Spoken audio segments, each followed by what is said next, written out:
All right, right off the top at 6, the family of a former U.S. diplomat charged with spying for Cuba tries their best to avoid the media as they hurry off from federal court in Miami. Now, they were there for Victor Manuel Rocha's first court appearance since his arrest on Friday.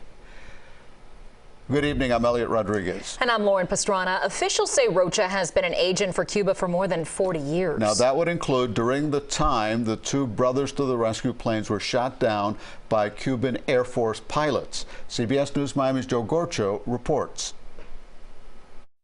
A lifetime of deception outlined in the complaint. No cameras were allowed inside the courtroom, but one thing I did notice was watching Victor Manuel Rocha's eyes swell with tears when he saw his wife, son, and daughter enter the courtroom.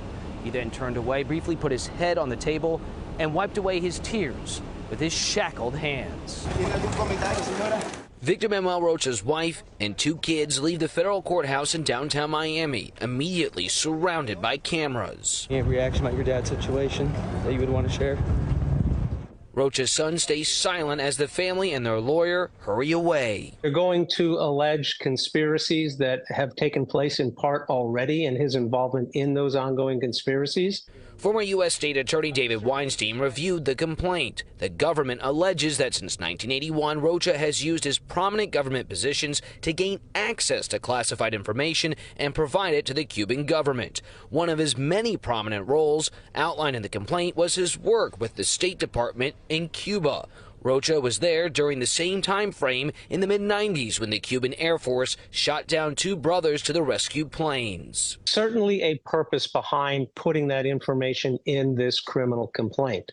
They didn't have to include it if they didn't believe that it was important to have those allegations there, either to establish prior bad acts on his part or background information which would allow them to tie him to some sort of either future activity or other activity that took place in the past. A grand jury convenes tomorrow where prosecutors could add more charges. The 73-year-old accused spy currently faces several charges, including conspiracy to act as an agent of a foreign government and acting as an illegal agent. Activity which has affected the national security of the United States, as well as potentially compromised other individuals who are involved in maintaining our national security.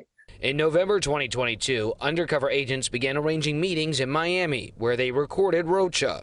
It was decades, Rocha told the undercover, almost 40 years. The complaint alleged he did so to preserve the secrecy of his actions, telling the undercover, "What we have done, it's enormous, more than a grand slam."